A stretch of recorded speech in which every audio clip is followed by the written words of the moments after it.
నా నాన్న, నా ప్రపంచం ఒక చిన్న ఊర్లో, ఓ చక్కని ఇంట్లో, ఓ చిన్నారి పాప ఉండేది.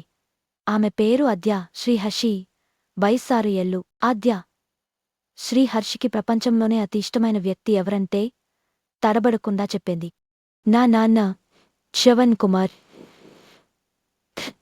శ్రవణ్ కుమార్ ప్రతిరోజు ఉదయమే ఉద్యోగానికి వెళ్లేవాడు. కాని ఎంత తలబిడ్డగా ఉన్నా రాత్రి ఇంటికి వచ్చాక తన కూతురితో గడిపే సమయాన్ని వదిలిపెట్టేవాడు కాదు. ప్రతిరోజు స్కూల్కి వెళ్తే ముందు ఆద్య శ్రీహర్షిని ముద్దుపెట్టి చిరునవ్వుతో అంటేవాడు. బంగారం, నీవ్ వెలిగితే నాకు ఆకాశమే వెలుగు.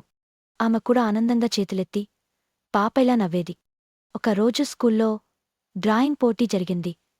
కాని ఆద్య దగ్గర రంగుల్లేవు. అమ్మకు చెప్పగా నాన్న శ్రవణ్ కుమార్ ఆఫీస్కెళ్లాడని చెప్పింది. ఆద్య శ్రీహర్షి తన వద్ద ఉన్న పెన్సిల్తో బొమ్మగీసింది. కాని మనసులో మాత్రం నాన్నను గుర్తు చేసుకుని కన్నీళ్లు వచ్చాయి. సాయంత్రం నాన్న ఇంటికి రాగానే ఆమె ఆయన పొత్తికడుపు దగ్గరకు వెళ్ళి అడిగింది. నాన్నా, నీవు లేరు కదా, అందుకే నాకు ధైర్యం రాలేదు.